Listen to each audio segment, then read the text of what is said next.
Okay, I thought it might be of some help to you to run through the labs that we've done this year real quickly in hopes that if they ask, well, they will ask a question about one of these labs, and so hopefully this will be a little refresher for you. Uh, to help you remember what we did.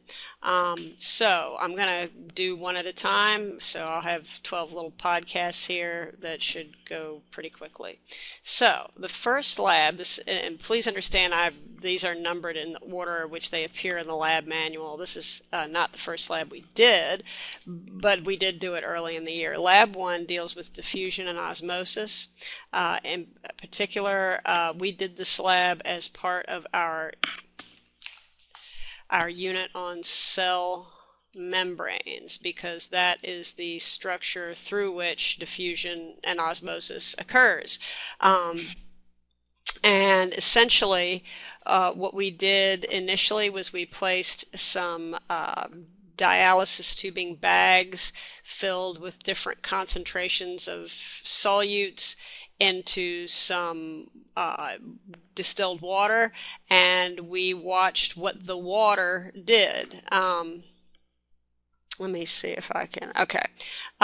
What this image is showing is the first part of this little lab. So we'll call this part A, in which we have a beaker with iodine, okay, and a dialysis tube, which is this thing, that has starch in it and glucose. And if you'll remember, starch is a big molecule, so it could not leave the bag, but glucose is tiny, so it could fit through the pores of the bag, the dialysis tubing bag representing a cell membrane. Okay, so because the concentration of glucose is high in the tube, it could move out to where the concentration was low.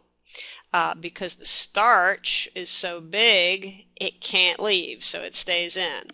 The iodine was in high concentration out here, so it went into the tube where there was a low concentration of iodine, and we know that it did so because it turned the starch a color. Starch plus iodine, if you'll recall, starch plus iodine gives us a kind of a blue-black color. Okay. Now, we also did this experiment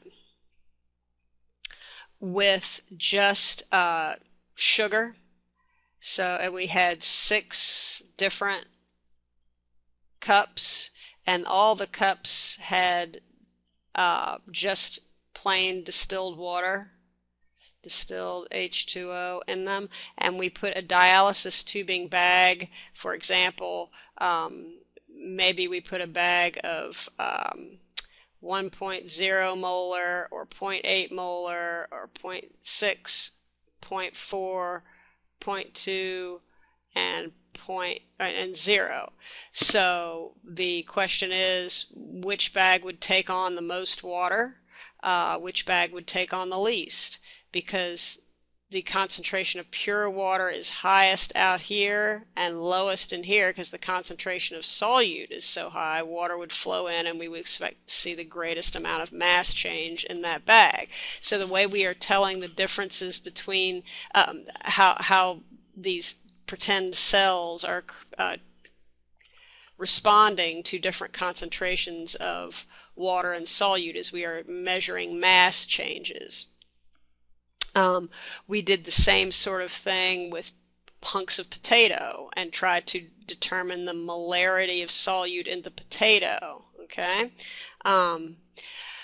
So concepts from this lab that you ought to be familiar with is obviously diffusion osmosis, what a semi-permeable membrane is, what that means, the types of solutions we can have, hypotonic, hypertonic, isotonic. You should recall that these terms are all relative.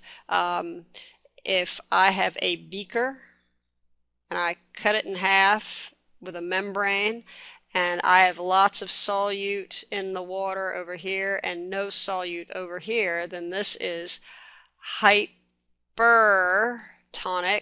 to this. This is hypotonic, relatively speaking. Okay, so this more solute means hyper, less solute means hypo. Now, which way would water move? Water would move from the area of high concentration of pure water to the area of low concentration of pure water.